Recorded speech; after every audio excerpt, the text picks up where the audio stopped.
Bert, Bert, Bert, Bert! Get him, yeah! Ron Babe was right. Ron Babe was right.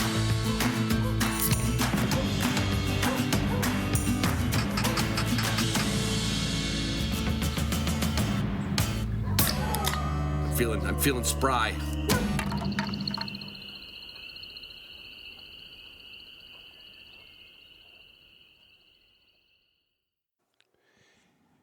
Happy Memorial Day to one and all. You know, I usually start out with, hey everybody, it's Ron Bain with the Hunting Dog Podcast. And I think about how much fun I make of some other people who during their mid-rolls and in between conversations say, you're listening to, like, you know you're listening to it. You push the play button on your Spotify or your iTunes. So you know what? I'm just going to say good morning or good afternoon or whatever time of day it is. In this case, good morning. Happy Memorial Day. I cannot thank my title sponsor enough for everything they do. I don't know how else to put it. Everything they do for you. You know how many Onyx apps are being used just on Memorial Day weekend? Boating, hiking, camping, running. Well, no, you're not running the dogs on State Forest. We know that because that would still be the closed season. But for every other thing, planning your next hunting trip, we're going to be doing that this afternoon. We're going to be taking bunch of my buddies that are going to North Dakota, and my daughter this year is going to go with me, and we're going to do a little skeet shooting or trap shooting or sporting, whatever you want to call it. We're doing it on our own out at the hayfield across the street from me. And, we're just going to have a ball. We're just going to have the best Memorial Day ever, and I hope you do too. And Onyx helps bring that to you because they're the title sponsor of this show. And something I've been neglectful of, I used to start this out with Patreon patrons, my number one sponsor. They're my oldest sponsor. That is without a doubt, and I can't thank them enough. If you don't know what Patreon is, you might be new to this thing, or you might have let your thing lapse, or you might have just said, fine, Ron, I know it. Thanks for not driving it in our, you know what I'm saying. But I can't thank my Patreon patrons enough. We get the Zoom rooms about every 3 weeks. We get discounts. We get giveaways. We get, you name it. There's a plethora. You get the Zuka films. You're gonna get a peek at some new projects I'm working on. You're gonna get stuff that nobody else gets that listens to this show, flat out. So there, I said it. Pike gear, it's pike gear time of year, meaning I'm wearing my Kiowa pants today. You know, it's a little buggy here. Kiowa pants are great. I don't have to put any bug spray on. I just put a little on my hands and my ears. And I'm going to look like a Pike advertisement shooting today, because I be honestly, I gotta watch the sun a little bit. I had a little thing taken off my ear. Now it wasn't cancerous, but if it's not cancerous, it's pre-cancerous. So I don't know what the hell. But anyway, I'm going to start wearing one of them sombreros. I'm going to wear my long sleeve Pike Kiowa all summer. I guess that's the only thing I can do. So there, you can use it for sun protection because it's that light. It's like wearing a pair of your favorite PJs, but you don't look like you're wearing PJs like the people at Walmart. So try some Pike gear before this season. And Boss shotgun shells next Friday. That's right. Or not next Friday, you dummy. This Friday, the 2nd of June, myself, Ty Webster, and a whole bunch of listeners are going to be at the Boss Ammo plant in Bridgman, Virginia. And we're going to be cooking out. We're going to be playing cornhole. People can see the plant. They can buy some bling. They can buy their shells for next year. It's going to be a real hoot. Come on down and join me and Tyler and say hi, shake hands. You might even want to trade a few pins on your Onyx. I don't know, but I didn't say that. But I'll share a couple with you.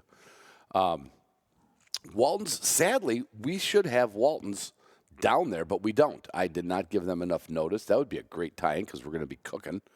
And nobody has more stuff for your kitchen, for your wild, I say wild game kitchen. Everything I use in the Walton's catalog, my wife uses for everyday meals. But I like it when we turn it into a little wild game processing room. We converted our laundry room. Half of it is our wild game kitchen. And the back of the door, the service door, is a rack of spices, and that is, if nothing else, find your favorite spice. We used it on chicken yesterday. I'm not a big fan of chicken.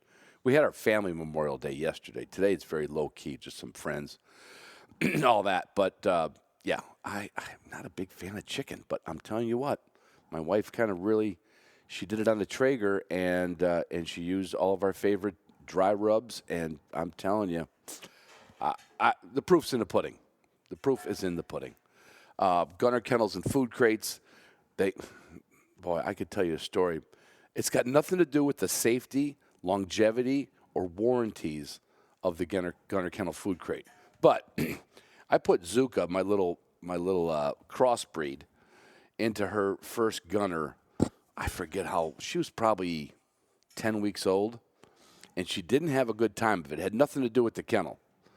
But literally, now, talk about a dog's memory. If I have the Gunner Kennel in the truck, she doesn't come near the truck. If I have the Gunner Kennel out of the truck, she'll come near the truck. The dog is scared to death of a car ride. So that is my mission. It was my mission the last 3 days. I'm gaining on it, but I'm telling you, I wish I could film it and do it justice. But it's got nothing to do with the quality, longevity, lifetime warranty, or the fact that you have to put everything from Gunner Kennel into your will because it's going to be around longer than you will. That's how that shit works. I'm going to skip Garmin because, no, not because there's an issue with Garmin, because this whole episode is going to be about the new Garmin lineup.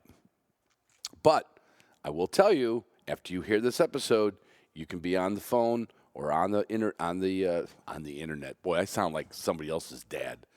You can be on the internet. You can go to W Hunting Supply, double DOUBLE, U, the letter U, Hunting Supply, and get your new Garmin products. The watch is, I'm telling you, they outdid it again. You hit control twice, and you got a high beam, literally a high beam headlamp right off your wrist. It is genius. Genius. It's the Solar X2. Oh, baby. Anyway, Purina Pro Plan, there's nothing that there's nothing I can say about Purina Pro Plan that I haven't said before except why are you in the 1%? And I mean the 1% of people out there in the sporting dog world that doesn't feed Purina Pro Plan. I guess ask yourself that question over the Memorial Day holiday. And if you don't use Canine Athlete and Wilderness Athlete, I mean, you're kind of shooting yourself in the foot, especially in this kind of weather with Hydrate and Recover. Especially for me, I'm on their joint supplement. It's not canine joint. That's the new dog. But I'm using their joint supplement. And I'm telling you what, I'm going to go another year without getting my knee worked on. A little exercise, a little jiu-jitsu, and bone the joint. Oh, my God. I'm a believer. I am. And if you haven't looked at the Upland Institute, I don't know what you're waiting for. I literally don't know what you're waiting for. I mean, if you want to go next year yelling at your dog and watching it hunt in its own direction, not hunting in front of you, not ranging and patterning, not coming when called, if you want to do all that, then obviously don't go to the Upland Institute and check out the commercials and check out these courses. But if you'd like a little better control of your dog, or if you got a new dog, get the Upland Institute. And patrons, if you're a patron, you write me and I'll take care of you. That's a big wink, okay? That's an unpublished discount. Or if you're really not a patron of the show, but you want to get the Upland Institute, well, then I would suggest joining Patreon for a month. See what I'm saying? That's okay. I get it. A lot of people join in the beginning. I had people join for a month just to get the Gunner Kennel discount. That's a fact. And that's okay. That's what it's there for. Anyway, I hope you enjoyed this episode. We talked a lot of in-depth stuff about old Garmin, new Garmin, old Tritronics, new Garmin, the transfer of power, the all that stuff. And I think we answered every possible question we could. So, there. Enjoy. Have a safe one.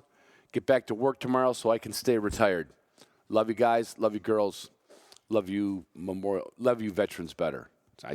I knew that's what Memorial. It's not Labor Day. It's Memorial Day. All right. Hey, everybody. It's Ron Bain with the Hunting Dog Podcast. I have got a really great episode here today. With me is Sean Hayes he's the senior manager of the engineering development facility at our favorite dog training equipment company, Garmin Tritronics. And I was introduced to Sean through my contact there, Rehan Nana, who is their senior media and sponsor specialist. That's how Rehan and I know each other. And Rehan likes to run around with red dogs and I don't know what he does other than, well, in his bio he sent me, it's a PR hack. But in Sean's bio, I want everybody to know this. Sean has been with Garmin Tritronics for 27 years. He is the lead for the Tucson office, and him and his team are responsible for creating and bringing to market the totality of all Garmin dog products, which, you know, I know Garmin makes a whole lot of things, and all we care about is the dog products. And we got to talk a little bit before we hit record, and so it's kind of neat to have Sean here. Sean was there basically, I think, when it was how many Garmin products were there when you started, Sean? Like dog products, there wasn't a whole lot, right? Oh, well, so Tritronics had training products. Right. Yeah. I mean, how there wasn't that. No, it wasn't too many. It was all, it was basically the Pro Series handhelds, sport handhelds, and that was it. And then we were working on moving into the same space that Garmin was already in with tracking. One of the things I kind of like to tell people is when we first met Garmin, I asked to bring along some drawings that we had of stuff we were working on already, because they had a funny feeling that they would come in handy. And they did, because once Garmin started to show us things that they're already working on and stuff that they were doing. And I kind of got the high sign from management at the time to show these drawings. They were almost identical. Basically what we were showing was essentially the same thing that was already being worked on, to the point that I knew if I didn't show those drawings, I would leave Kansas with people thinking, then go back to Tucson and work on something, and people in Kansas would be saying, hey, he took our idea. So we had to show it to be like, no, coevolution. So, I mean, we're going to jump around here, and I'll keep to somewhat of a format because I want to go over all the new units. I got a great email from Patrick, who's my other contact, and there's just a list of stuff coming out. But going back to that transfer of, so you're saying that Tritronics was working on the navigation system that was in the works. That's an optimistic estimation of what our product would have been. Right. We didn't have the mapping capabilities and the GPS understanding that Garmin brought to the party, but we wanted it. We were trying to get there and working in that same direction. And so, when Garmin came along and we started talking, it was just, like we had talked about before recording, it was a very natural fit. The two companies sort of merged seamlessly, and right away we started working together on making what became Alpha 100. Right. So when you were working there before Garmin got in there, it was still product development, engineering, trying to make things more durable, better switches. I mean, like, for people who don't know electronics, like, there's a whole lot inside that little thing. But there is, yeah. Was it one of the questions, I know it'll come up again, when there's new models or improvements made, does that mostly come from customer feedback, or do you guys find this kind of stuff out in a testing and proving process? Yeah, it's kind of all the above. We definitely get a lot of information from customer feedback. Where I'm located here in Tucson, we have a product support center here along with our engineering development site. And one of the advantages of that is part of that product support center supports the products that we make. Yeah. So we actually interact every day with the folks that are on the phone every day with our customers. And we talk to them about, what are you hearing? What kind of problems are you seeing?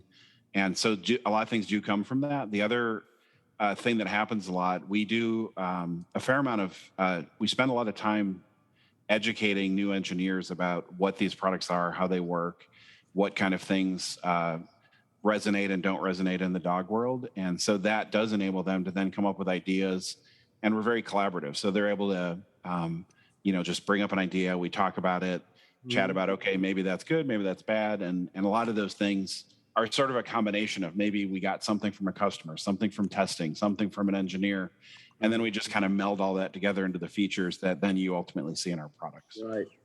And Rayhan, go ahead. Oh, no, go ahead. What was your question? I was going to say, on your side, you're in Kansas at the headquarters, right? Yep. Yep. And so and this is just like Ron wanting an inside question answered. Does Kansas City get to know what Tucson's working on, or is it like, hey guys, guess what? Yeah. So, well, yeah, no, so to answer that question, all the engineers, I mean, work so closely together. Me being on the PR side of it, I a lot of times find out about it kind of in the marketing stage, like once it's kind of more fleshed out. But with the dog products, it's like I'll do testing as well and stuff on it. One of the things that's really, really unique that I always think about with Garmin is that Garmin has like 19,500 employees across the world, right? We've got 5 different segments, and we work really closely together. And so a lot of times what you're going to find is, that's why I say it's unique to Garmin, where an engineer can be developing a new piece of technology in like something for marine or automotive that can be shared over to a different segment like outdoor or something like that. That's why Garmin is continually putting out just really, really revolutionary products from that side. So to answer your question, yeah, no, obviously we work so closely together with the Tucson team, but it still like blows my hair back every time like Sean and I talk, and he's like, yeah, we're actually working on X, Y, and Z, and this is going to be coming out. I'm like, I didn't even know that was possible. I didn't know that we had like, right. You know, it's as a non-engineer, it's really just, it's a lot of fun to like see what these guys come up with and do. And I'm just lucky, like I'm the mouthpiece. I get to talk about it, you know. Right. So that's all the responsibility is Sean and his team, though. I have a kind of funny story that's related to that. When I first joined Garmin, I was in Kansas, and I had a question about a radio-related topic, and I knew there must be somebody around that would know the answer. So I talked to people I was working with, and they said, oh, let's go talk to this guy. So we walked over to this guy's office, and I had never been in this part of the building. It was kind of far away. Turned out it was our aviation segment. And I sit down at the guy's desk, and I see the business card, and I notice, oh, he's got a PhD. Must be a pretty smart guy. And he's telling me the answers to what I'm asking, like he is definitely a smart guy. And then I noticed on the bookshelf behind him, all the books have his name. He wrote all the books. And these are like, the titles are like the exact subject I'm asking him about. Yeah, it was definitely a moment of, my doctor, whatever. Yeah, exactly. Yeah. So, and you know, to this day, he's still a contact that I talk to sometimes. So we do very much cross-pollinate across the whole company. And Garmin does have very efficient ways of keeping everybody that needs to be up to date. But we do have quite a bit of independence to do what we need to do to get stuff done. Right. Yeah. One of the other things, Ron, sorry to interrupt, is I like bringing up also, it's like, you know, Sean has been with, you know, the company 27 years. But if we backtrack, that's really just the late 90s, you know what I mean? And Tritronics had been in business since the late 60s. It was one of the companies that really started, you know, training collars in general. So I think it's interesting because Sean has been there 27 years. I've been here coming on 5 now. It's just that continuation of something that's been around for a really, really long time. Right. Yeah. And the continual improvement of it, you know, that, right. Especially the dog world, and let's just say we all know the way the world's changed. The world has gotten, I don't want to say softer, but just more aware of everything. And it's like their dogs got to be treated just the same. And it's like everything you do just keeps making it better for the dog. It's hard, you know, it's hard to believe, like there are some companies still that just make an electronic collar, but the advances you make almost have like not a humane thing to it, but like, boy, if I could do this for my dog, oh, let's figure it out. You know, I mean, other than giving the dog I got to tell you guys a joke. So I never want you to make a cell phone for a dog at Garmin, okay? Because my buddy's short hair, who constantly barks when he walks away, we told him the other day, hey, I picked up a cell phone for your dog when you leave. Turns out he got like 300 missed calls in an hour. So that's a short hair joke. But anyway, so don't do that. But I wouldn't be surprised if, you know, the Dick Tracy watch, which was a thing in the 50s, you guys kind of turned the Dick Tracy watch into a real thing. Sure. Yeah, Yeah. Yeah. We've got, I mean, the newest one's got a flashlight on it. And I don't know if you've seen that yet, Ron, but I use that thing almost daily. And let me tell you, it's like getting into a duck blind, out of a duck blind, into a tree stand, out of a tree stand, and just hunting in general. It's like, it is so nice because that's one of the, like, a headlamp is one of the things I almost always forget. Yep. Or don't check the batteries on. Yeah. Yeah. Yeah. This is just I guess a feel good question. Sean, what keeps you going at Garmin? What's the best thing about it? Like, is it because you're that into engineering, or are you just into what keeps Sean going there all these years? Yeah, that's a great question. I think what it is in part is the diversity of things I get to work on. Definitely a huge component of it is getting to work on products for dogs. Right away, that became just fascinating to me that the person that actually swipes their credit card is a human, but in a very real way, when I make a dog device, we're thinking about the dog as the customer and what's going to work great for a dog. We're thinking about what's going to work great for all kinds of dogs and all kinds of environments. And it just kind of never gets old to think about, okay, what's the next thing? How do we bring technology to bear to solve the problems in this world for humans and for dogs? And how do we, a lot of times the way I think of what we do is our products essentially reduce stress and help people enjoy their time outside. And there's not many things you can do that are more valuable than taking somebody's precious time enjoying their hobby, enjoying their time outside with their dog, and making that be a better time. And it also leads to more safety for the dog, less stress for the dog as well. Right. Yeah, there's just so many cool outcomes of it. And then it's just such a diverse field. So there's never, every product development has been different. Every new technology has been applied in a different way. So although I've done this for 27 years, I feel like I've had a million different jobs in that time, learning all the different things I've had to learn and getting the chance to develop all the products I've developed. Yeah, you said something. You're right. You're making this the human swipes the card, but it's almost like if the dog could have been in on the meetings, the dog was in on the meetings, right? He's like, you know what this should do? This should do this. Oh, you know what would be great if I wouldn't get lost? Oh, and you know what would be great? Yeah. My owner happens to be a data freak, and he wants to know every step I take. Right. He's like, maybe there is a dog that helped you guys. You're just not going to talk about it. There might be. I cannot confirm or deny how many dogs are in this office right now as I talk to you. Yeah, is it a dog-friendly office? 100%. There's a whole bunch of dogs here today. So the Alpha system, like when did that came out? Let me think. 1, 2, 3. When was the first Alpha system? 5 years ago? Well, the Alpha 100 actually came out like 9 years ago. Okay, I'm thinking Astro. I went wrong way. Yeah. But the Alpha it just keeps like morphing. Right. How does that like, do you just like, we got that done and somebody goes, you remember my suggestion from last year's meeting? And you're like, okay, that's this year's. No, how does that work? Kind of. Are you the guy? Not wrong. No, I'm certainly not the one who comes up with everything, but there's, in a big picture sense, there are certain pieces of technology that we are aware of them becoming available to us. And then we figure out, okay, does this fit in with like Bluetooth is a good example. We knew that was the thing. We knew that was kind of getting around. We didn't have a lot of application in the dog world until we did. And then we started adding it to products and having a mobile app and things of that nature. So it really is a collaborative, like what's available in the world. And it's our job to understand all those pieces, what's available in the Garmin world, because we like to co-develop things with others that within Garmin when we can. And then how does that all, come together into a meaningful, important product in this space?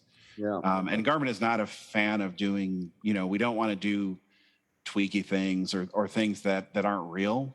So we don't really do that kind of stuff until there's actually a lot of compelling reasons to do it, and we can put a lot into it. Yeah.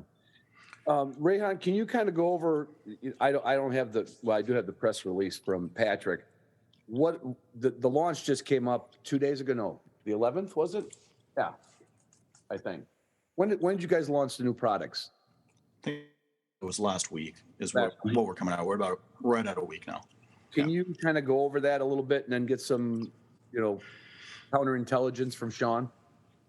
Well, I think it's going to be Sean's going to have a ball trying to explain everything. Like one of the things when I hear Sean talk, like he said something that through the course of the conversation, I think we'll dive a little bit further into. But it's like there's so much technology that goes into this and so much engineering and stuff like that. But part of what his role is so that you guys like you and me don't get caught up in it.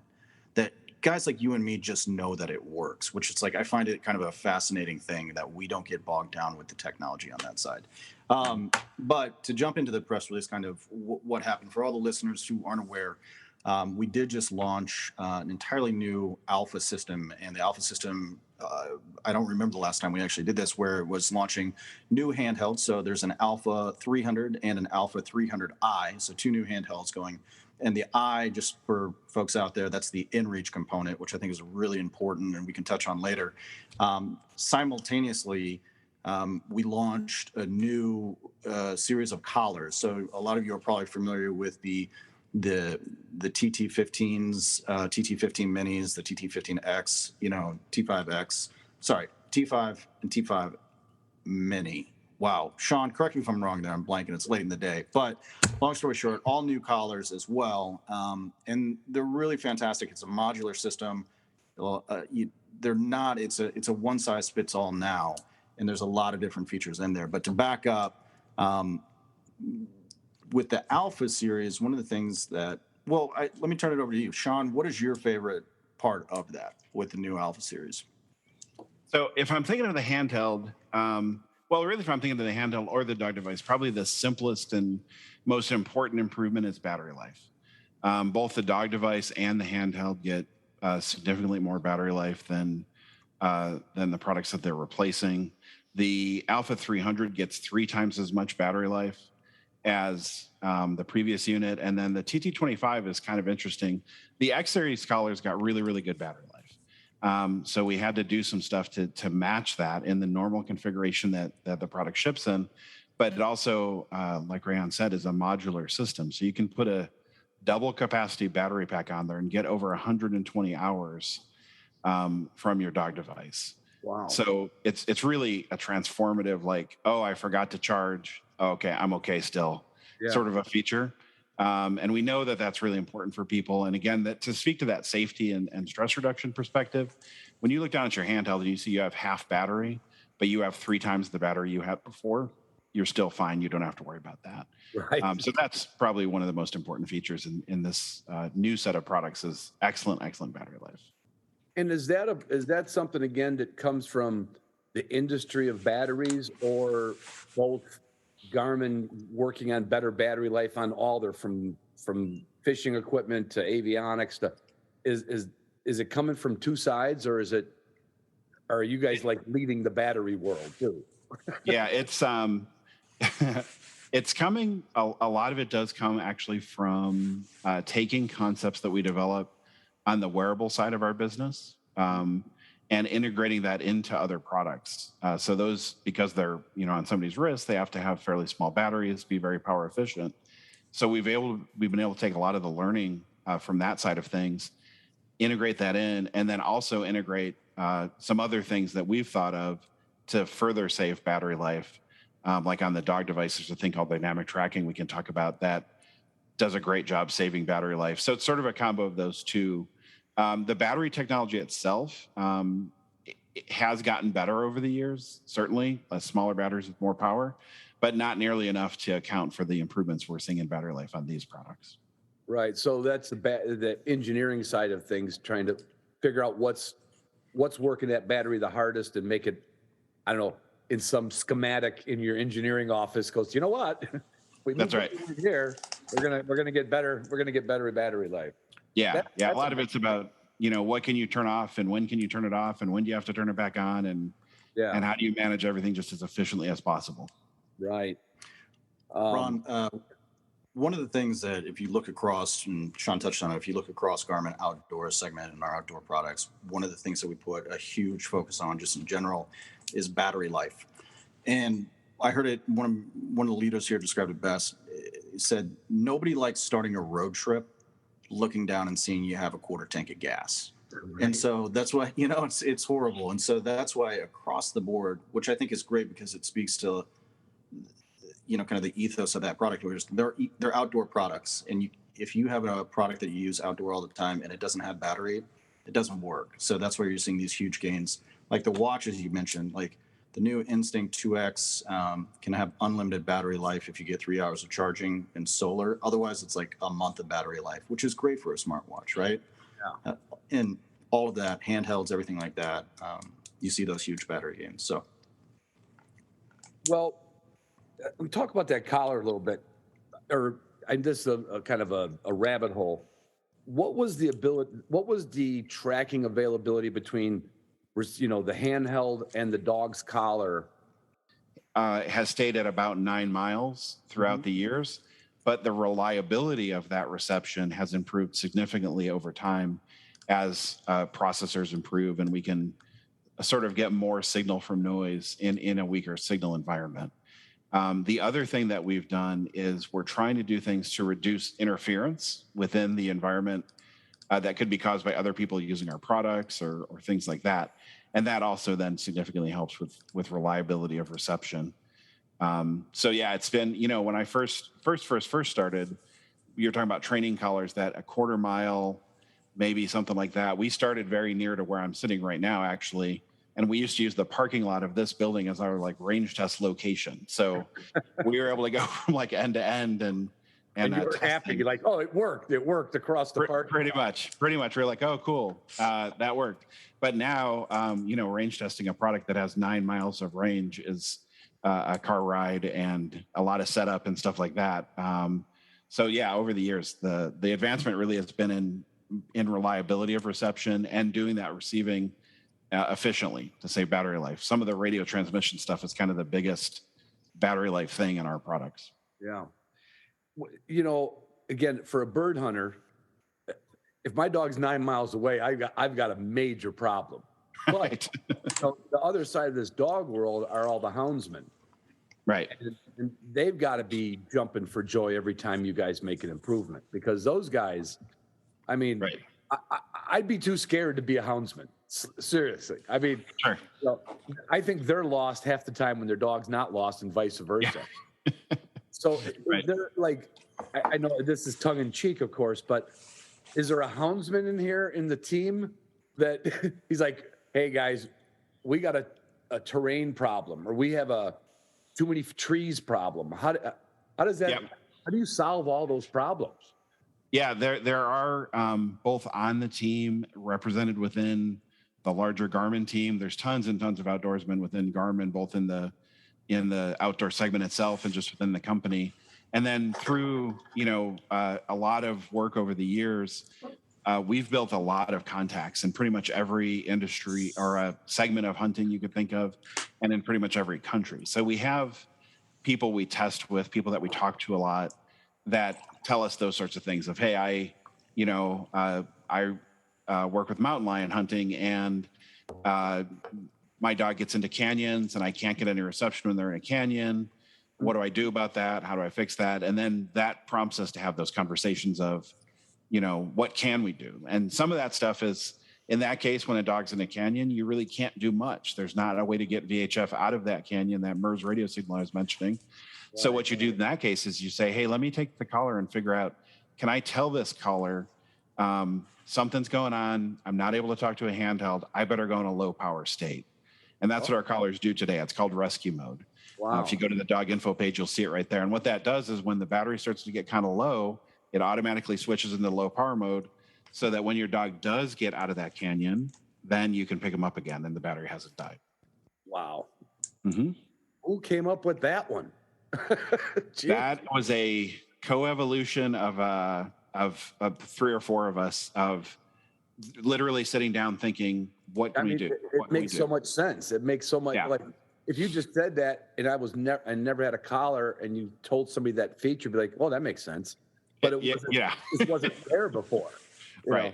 I would say the vast majority of my quote unquote good ideas in retrospect sound an awful lot like common sense. And you might ask the question of you've been doing this for 27 years and it took you that long to think of that? Shouldn't you have thought of that about 25 years ago? I would not accuse you of slacking on the job. So what's different about the battery life? 3 times the battery life. Now, and again, this may be a question I shouldn't ask because Rayhan didn't tell me any questions I shouldn't ask today. Are the other units going to still be? Are they all going to still be there because some of them have different functionality? Gotcha. But 200 and 300 will kind of coexist together. 300. This is kind of weird to think about it this way, but under the hood of 300, there's actually a much more powerful engine than there is in Alpha 200, and that's what lets us do some of the things we do. So you would think, well, more powerful engine, that must need more gas, that must mean less battery life. But actually, the way it works is because it is more powerful, it can kind of do things more quickly, use power more efficiently, and that's what leads to a lot of those battery life improvements. So that's kind of the big difference between those two units is that more powerful engine. And so then the device on the dog's neck, the TT, what's the new one? The TT? TT25. TT25. This is going to be what somewhere in between the mini and the regular size, right? Or is it actually around? And what's the size of it roughly? I'm not inches, but sure, it's closer to the mini than the full size, and it's that much better. Yeah, and I have, this is what it looks like if you haven't seen one. So it looks kind of similar to the stuff you might be familiar with, but there's some really significant differences when you really take a look at it. But yeah, this dimension here is about the same as a mini collar is. Right. This dimension here, lengthwise, is a little bit longer than a mini would be. Mm-hmm. And the deal with this is we found people are starting to get confused around, do I need a full size? Do I need a mini? Do I need both? What do I need? I have a full-size dog, but he gets caught in stuff, and you guys told me to use a mini. Should I do that? Yeah. Or, vice versa. And so we figured out we could get all the performance that anybody would need inside this smaller unit through sort of similar innovations in the electronics that we put inside, and still get the same range, same or better battery life than existing collars. And nobody's really saying, hey, can I have a heavier, larger unit to hang on my dog? Everybody wants a lighter, more efficient device. So that's why we went with the one size fits all sort of a concept on that device. I mean, I don't want to just, pump sunshine up your skirt, but that was genius, because, and I used to hear people say, well, the mini doesn't have the range and doesn't have the battery life of the big one. And I don't know if that was factual or if that's, barroom banter, Sure. Right. But it makes sense. Just let's say, okay, let's make for right now the ultimate collar. Like it's going to serve everybody. No one's going to complain that it's lighter than a big one and it's barely bigger than the smaller one. Yeah. And to my view, simplicity is a feature. And simplicity of how the product works, how the product interacts with everybody, how you even buy it, those are all a feature of the product. So if you don't have to think about, do I buy the mini one, the big one, this one, that one, and all these different flavors of something, it is actually, more simple for the consumer. It's more simple for everybody to just know, oh, I buy the one that I want and I'm good to go. So we've tried to carry that through really the whole thought process with all these products. Talk about this multicolored LED running lights. Is that Absolutely. Is that more, I want to say a houndsman thing, but because they are known for having 5-6 dogs on the ground at a time. So yeah, I think it's to me it's more of a dog safety sort of a thing. So we've had what we call beacon lights or location lights on different units over the years. Right. And the location lights in past collars have just been a white light that you could turn on. The beacon, the location light we have now is on the sides of the collar. It's located on the 2 corners, basically. And so what this winds up doing is it makes a pool of light in front of the dog. So instead of illuminating just the dog's fur near the collar, there's actually a whole little flashlight effect in front of the dog. You can also pick 7 different colors that you can set those lights to, and you can change that from the handheld. Wow. So when your dog is running and maybe they're getting a little further away or you want to see where they're at, if you want to, you could kick on those lights. Or if you see some red lights running and you're like, is that my dog? You can make those be blue or whatever color you choose and see what's going on. Because it's illuminating where the dog is at and not so much just illuminating the fur, it's much easier to see that light moving. And if your dog does happen to go near a road or something, there is a white color to these lights. And then when the lights kick on, they actually kind of have the effect of like almost a headlight situation. Wow. So your dog running down the road and a car seeing it, the car might give a second thought to, wait a second, what is that I'm seeing over there, and pay a little more attention. Yeah, it's a dog with a flashlight. Yeah, exactly. Yeah. So, I think for those of us here in Arizona that walk our dogs early in the morning and late at night due to heat reasons, it's a beautiful thing just for the illumination and safety side of it. But I think it's relevant to anybody that runs early in the morning, in dark conditions. Yeah. Certainly in the hound community, it's a pretty cool feature that they. I would imagine too. It's another huge growing demographic, and I would bet that the people the smart people put their money on Garmin. I know that. I think I told Rehan this. I did a customer survey on one of my Zoom rooms, which are the patrons of my show, and I came up with just a question like, what brand do you feed? What brand do you use? What do you wear? Mm-hmm. One thing that was constant, it was like, I think it was like 90 or 85 or 90%. Everybody said Garmin. So the other guy's like, well, what are you? They're like, people. But with the dog food, Purina is one of my sponsors, and well, it was a mix on clothing. It was a mix, but like on dog training, it's just Garmin. I think it's because of what you guys do. That's great. You never stop. You never stop trying to make it better. Ron, I'll hop in there too. One of the things that I always said, and I told Sean this, when the Alpha 100 first came out, I wasn't working for Garmin, but I wrote an article, and the article title was Alpha 100. Yes, it's worth it. It is the most important piece of gear any pointing dog guy can have. Yeah. And what I've learned and what I think the common thread between anybody that uses Garmin, all Garmin products, is they trust it.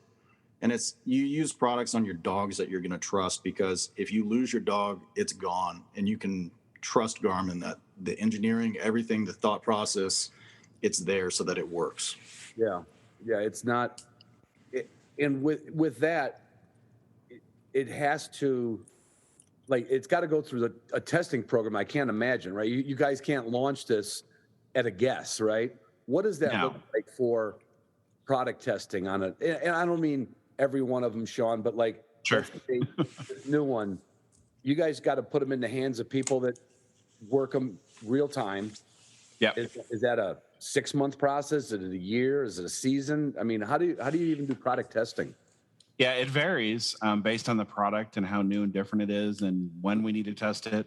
Hunting, as we all know, is seasonal. So you have limited windows when you can test things. Yeah. We make products that are used internationally. So we also have to think about not just is it hunting season in the U.S., but is it hunting season in Sweden and France and Spain, Australia. So that is a component of the testing.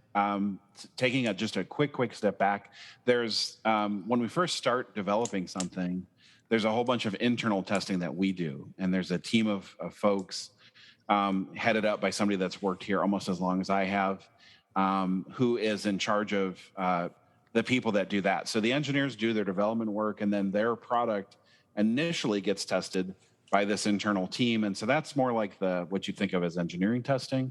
Yeah. There's a whole nother level of more complicated engineering testing. But at some point concurrent with that, we do start producing products that go out into the field, get used in real life conditions. We're very well aware of the fact that I can test stuff all day long here, and it can work great here. But until I get it in the hands of somebody that's actually going to use it for what its intended purpose is, and not know anything about, like, oh, if you turn it off and on 3 times, it works better stuff. That's where the real information comes from. So, and that process can take, anywhere from a matter of months, like 3-4 months, to years. And it just depends how it goes. Because the other thing is you find issues, right? So you're doing testing and you find, oh, this broke. Well, now you have to fix that. And there's very often cases where the fix of that now has to be re-engineered and then completely retested again. Wow. So you might be basically starting over with a significant chunk of your testing. But, experience tells me that's what it takes. If you don't test these products on dogs in the field, then you really haven't tested them. So that's what we do before we launch anything. And this may be another Ron's personal question, because I'm always amazed by technology. I grew up I was born in the late 50s. So not that it wasn't like there wasn't planes when I was born, but there's a lot of cool stuff that's happened since I was born. And just like the waterproofing of stuff, like that had to be like from the beginning of Tritronics also, because the wet environments, the Labradors, and now you got this high-tech super transmitter, like a giant computer the size of a quarter in there, and you got to keep it dry. Yeah. I mean, are these things filled with silicone once it's all running, or how do you do that? That is a way to do it. Unfortunately, in my career, I have done that on products, but it's not the best way to do it. So back in Tritronics days, one of the things that a new operator in the factory would do is run the old caulk gun that was waterproofing, and it was a pretty primitive process. Really, I was just making that up. No, it was interesting, but these days, this is a battery pack that is compatible with TT25. I hope it's in focus. That red thing there, that's the O-ring, and it's red so that we can tell that it's in the unit when we're building it. If it was black, it would just blend in. Right. So that red O-ring and that set of screws make this device be waterproof to 1 ATM, which is basically a dive rating. Tremendously waterproof, like way more waterproof than an old Tritronics collar or something would have been. Yeah. And the difference here really is just that this is an engineered, calculated, what does it take to do this sort of a seal. But one thing that's pretty cool at Garmin when you're an engineer is you can look at a wide range of products and figure out what did other people do to do this and how did that work. Right. And then you can find a seal that's applicable. But this way, because it's not filled with anything, it's very serviceable. It's very easy to make, very easy to maintain. So yeah, it's really, I wouldn't say it's advancements in engineering technology per se. It's more advancements in the things we can bring to bear to make these products and the types of simulations we can do and the practical nature of testing to validate claims like that. Like back in the day, in the 90s, it would have been dangerous to create a water test fixture that worked at that sort of a rating. Now we know how to do that sort of stuff safely and efficiently. Yeah. And so is it safe to say if I drop that into the water and I was looking for it for a couple hours, let's say I was duck hunting and the collar came off the dog, could it be underwater for X amount of hours? Yeah, probably. I mean, it depends on depth and water temperature and a million other things. There's never a, if you're duck hunting the elusive middle of the ocean duck and you drop it into the we're done on a trench, that's a problem. Calling Rayhan for a next day delivery on a new one.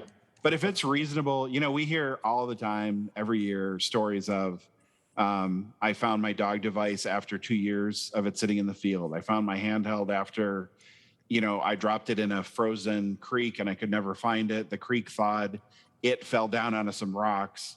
And they find it like 2 years later or whatever, put a new battery in it, and it still works. Wow. We don't put those claims in any marketing materials or anything can sit in a stream for 2 years, but the reality is that happens all the time. We definitely build it with that in mind. Right. So, and to what would happen to most dog hunters is it would just be lost and out in the elements, which would barely even be a challenge for that unit. Unless a bear decided to make a chew toy out of it, we can't fix it. We can't fix everything. Right. Yep. And over the years, we've seen a couple of those as well. Probably ended up in some gators' stomachs and everything else. I wonder how those dog collars. Yeah. You guys, maybe there should be a podcast one day, Rayhan, if you could get together all the crazy letters that get written in, like this happened in real life. It used to be an Outdoor Life magazine, like 4 little stories. Well, I mean, there are cool stories that come across. There's one that I really enjoy from GPS standpoint. It was, and this actually came from the hound world, that I always get the names confused. It was the dog's name was Jake and the guy's name was Hunter, and they're out coon hunting, and Jake the dog disappeared, and Sean, I think it was on an old Astro. It may have been on an Astro, but dog got lost, and Hunter goes over there and tries to find his dog, and it just shows the last point. And he was like, what's going on? Like, it should be here, or what's going on? I can't figure it out. And it turns out his dog had climbed under an underground burrow, right, and gotten stuck down there. But he had heard his dog barking, and he ended up getting earth movers out and everything like that and saving the dog. And I think about that story a lot, because it's like, how many dogs before GPS, these types of things, like, they just quote unquote ran off. Yeah, just ran off. Hung up on a fence, hung up on the collar, and that goes back to all the peace of mind, which, and I've said this forever. When people ask me advice, I mean, I know I always tell them what I think they should use, but I said it just depends on how high, you've got everything. Nothing you have is low tech, but you have something that's gives you the same peace of mind, in all levels of communication with your dog. And when you have a new person, and Rehan, you could probably tell a couple stories on this, but new people, just the fact that they know where their dog is, I mean, that's like their biggest fear sometimes. You get your first dog. You are literally watching and I see people walking with their gun and look like, will you put that away? The dog's alive, Yeah. But that peace of mind to a new dog owner, it's like half the battle. Like, they can kind of start hunting because of like, okay, my wife is I'm not going to lose the family dog, Right. Well, I was just going to say it's an insurance policy, right? One, from that side. But the other thing too is it's an efficiency, and Sean touched on this earlier, where if you look at it, you can spend time looking for your dog or hunting with your dog. Like, that's the thing. The efficiency side of this is you only have so many hours in the day. And I remember, like, growing up, like the old quail hunters, I always joke, like, if you had a group of 5 people, each with a dog, it was like leapfrog. Somebody was always like, I got to go find my dog somewhere, and that's just how it, everybody, there was always a dog that was lost someplace. Yep. So that, with a 2.5 second update rate, that doesn't happen anymore. Well, on that same tongue-in-cheek note for me, when I started going to the NAVDA training grounds, this was probably 30 years ago. We have had the same training facility from a farmer. And a lot of times when I wanted to stay later and drink a couple more beers with my friends, I always told my dog, we had to wait till we found Butch's dog. He was over and he was in the next farm chasing, chickens. Well, she knows that the collars are on all the dogs now. I have no excuse, right? I can't tell her, like, everybody's like, everybody shows up to the dance now, with the units. I'm hearing we need a new application for like have a beer mode, where it makes it look like your dog's not where your dog is. Ooh. I'll come up with a hit list and see if we can get that next year. Because I could. I've told a lot of companies that you need some more features, and that would be just work on that. Just don't get any of us divorced over it, Sean. There you go. Yeah, we don't want that. Steering this back to collars. Yes. But you knew we would go off a little bit. Yeah, that's Ron. That's why I'm here, man. Sean, so we talked about the modular side of it. In coming from the hound world, one of the things that I thought was cool with this one as well, and I don't think we touched on it, is the flex bands as well. Can you just let people know about those? Yeah. So one of the things that was really an issue that we wanted to resolve is different types of hunting can be really hard on a flex band, especially like hog hunting or any kind of hunting in territory where you might have a lot of rough terrain or rocks around. Yeah. The flex band can really take a beating. And in the past, should that happen to have an issue, the only way you could really fix that is to get a new device or somehow get the old one repaired or things like that. So in the new collars, we've actually made that flex band very easily user replaceable.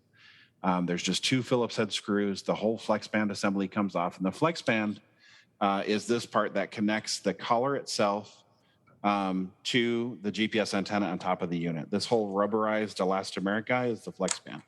And so by just removing the 2 Phillips head screws on either side of the unit, it just pops off and you can replace the flex band very easily.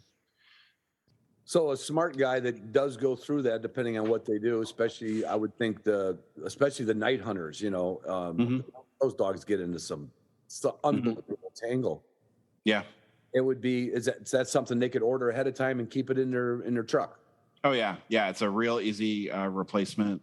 It's just 2 common Phillips head screws. They're a little small, so you want to be a little careful not to lose them. But other than that, it's not bad. Even the battery replacement, I wouldn't recommend that somebody necessarily replace the battery in the field. But right. You'll notice that there's no like dangly wires hanging out of here or anything. Right. To replace this, you just remove the screws around the unit and it just pulls off. And this one just pushes on. So It's actually very, very simple. There's nothing to reconnect. Same on that flex band and same on the VHF antenna. There's nothing to reconnect. There's no little like wires to play with. Again, simplicity is a feature for us, and we wanted to make it real easy. And people could buy all those in advance. People could buy a replacement battery pack if they wanted. They could buy a flex band replacement, extra VHF antennas, anything you need. So anything that comes up, you'll be able to stay in the field rather than, being worried about, oh, now I don't have this. What do I do? And you don't have to have redundant, all complete units in the yeah. Yeah, right. How do we quit losing our transmitters in the field? Can we get something to track? My dog comes back and I lost my transmitter. There we go. Right. Well, if you're using alpha products, if you're using tracking products, tracking products can track each other. So if your buddy has a 200 or 300, and one of the cool things about these products, Alpha 100, 200, 300, 5, 15, 15X, 5X, Mini, 25, 20, everything is cross-compatible. Nice. So you can buy a 300 and add it to your old system or whatever you want to do, but you can track handheld to handheld, and you can actually communicate handheld to handheld, believe it or not, and send messages to each other if you wanted to do that. And you could do that with a 550 plus, an Alpha 10, Alpha 300. All of them can do that. So if that's the case and you dropped one you're tracking, then you're in business because you just walk right back to it and pick it up and you're good to go. I knew you could get, like when I was with some bear hunters once, I know you could get their collars on your unit. Yeah. I didn't know unit to handheld could actually do that. Yep. Yeah, definitely. And there's a whole world of, more relevant probably to those sorts of folks. Yeah. With these systems now, you can actually share dogs wirelessly, which you could do on a 200. So you don't have to like repair or share, funny 6-digit codes with each other. But on these products, you can actually share that whole dog list. So if you go hunting with somebody who's running a bunch of dogs and you want to track the dogs with them, you grab your 300, they share their dog list with you. You activate that list in your unit and boom, you're up and running, tracking all the same dogs that they are. And if they're tracking handhelds, you got those as well. Oh, that would come in handy. I mean, like when we go to North Dakota for early season, we don't ever hunt together. We're all looking for spots. Okay. We should do that. I did not. It's one of those things I'm like, oh, I know where my dog's at. It'd be great to know where my hunting partner and his dog's at. Right. And stuff does happen in the field. Yeah. There's another, we're not really so much discussing this product today, but there's another product we make called Alpha 10 that is a handheld that is a great addition to that kind of a kit setup, to where if you have maybe somebody who's joining and you're kind of like, well, I should probably keep an eye where this person's at, but maybe they don't need an Alpha 200 or 300 because they're not necessarily that involved with the dogs that way. Yeah. You can add a 10 into your mix and then just kind of clip that to their pack or whatever. And for like we were talking about with contact tracking, you could keep track of them as well. Oh, I'm sure Rayhan could have I know I've lost a couple hunting partners that were in the woods. Exactly. So, and that's kind of cool. I mean, I'm trying to bring it back, Rayhan. You mentioned earlier, like the different terrains. If you're hunting flat ground in Kansas, you can almost see everywhere. But I hunt in the woods in the North Woods, right? And just that. So I've literally, when I started hunting, I'd be like, I don't see anybody, Right. I mean, that's like pinning my mittens to my sleeves when I was a kid. I didn't lose the mittens. I like that idea. Yeah, this is the electronic version of that. Same reason when you start a hunt, it always asks if you want to find mark the location of your truck. Right. Exact same reason. We want to remind people, you think you know where you're at, but maybe you want to mark this so you can find it. Rayhan, what else do we got on this? Because you've got probably a few more questions that I think Sean can answer. Yeah. Well, one of the things, Sean, we talk about how this pulls down. The other thing that is very noticeable when you start using a 300, I mentioned that bigger engine under the hood, the map drawing speed and how quickly it refreshes that screen is really nice. It's very smooth and kind of keeps up. Even if you kind of scroll far away, it still just draws real quick and you're back in business with the map. And how about when you travel, like so many people do travel around the country, and there's that, like I use the 550 plus, and you got to recalibrate it. Is that something, does the 200, 300 series, do they got to get recalibrated when you travel, or do people not do it or don't need to? How does that work with recalibration? It doesn't need to get calibrated nearly as much. Okay. It's still possible. Okay. But it's much less likely. And if it does need it, it'll tell you. The unit will actually tell you. It will tell you, like, okay. Yeah. Right. We actually use all the data available to us to sort of predict calibration and do some other cool tricks that way from an engineering perspective to make that be more accurate. I remember on Astro, probably 220, calibration was a very regular occurrence. But yeah, like the 300 that I've been using for a long time now, I've never had to calibrate it, even traveling all over the country with it. So wow. It just, Nice. And how much does satellites come into? Because you always hear about like how many satellites does Garmin work off of their own satellites, or are all are satellites like a big payphone in the sky, or how does that tie in?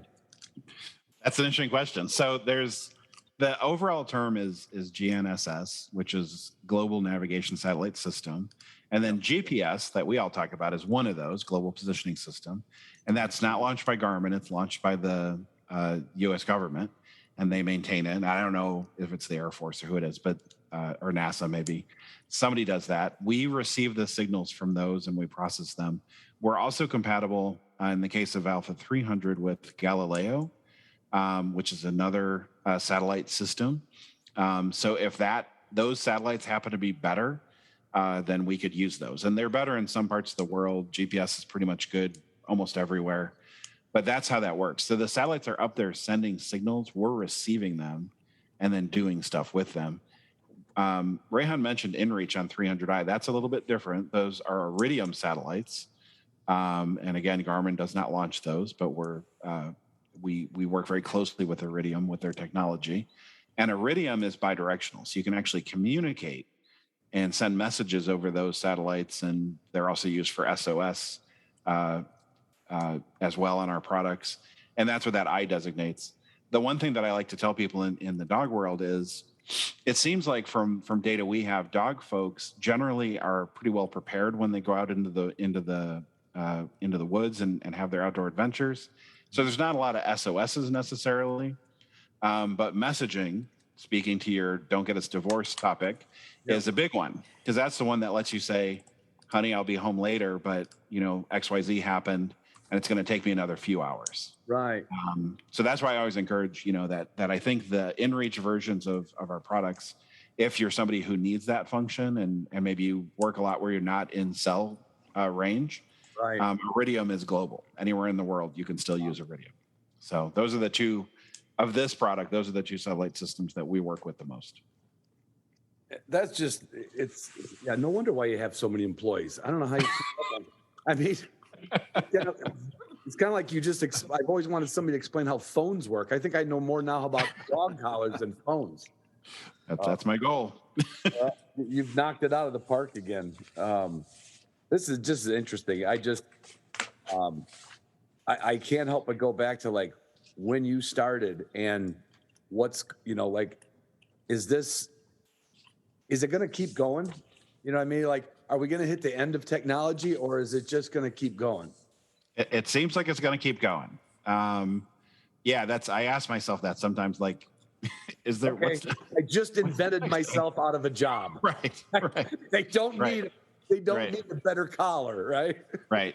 But if you think, I mean, that iridium technology I was mentioning, that's not really that old in terms of being available for a product like this. Right. And there'll always be new things like that. There's always a lot of communication related issues and things. GPS is somewhat born out of things the military needed. There's always things like that. There's always new technologies that come along. And then, you know, like I was mentioning earlier, that's kind of the trick, is you figure out what is the new thing.